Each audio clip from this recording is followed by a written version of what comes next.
Ay ay getdim. Getdi bu. Sadiq, hə, gəl. Bir də bu altılığa gəl. Oturun qaqa.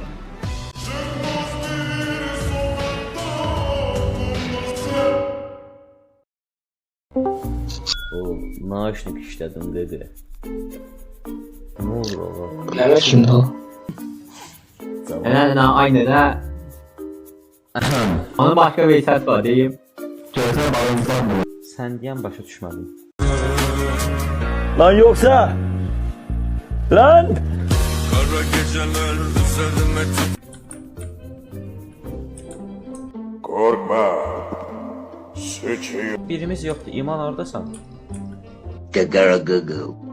Ömərimiz anı, Ömərimiz. Sarımsaq. Düşdüm. Allah arxadan kimsə gəlir. Nena! Nena! Ay! Ay! Ömər imiş. Sən evi deyirəm, oyunu bilirsən.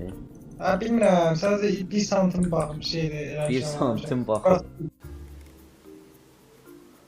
Amına kodumun hayatı. bilmirəm yoxsa ala nə oldu?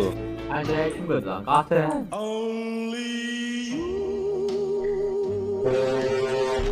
Dayı. Sen misin dayı? Kardeş, dudağında bir şey kalmış dedem şu. Uyuyorum. Rəqəmə işlə görmürəm. Neynir sala burada? Saklı bir köy var yakında şehrin tam da. Kapıyasına sarkmasın.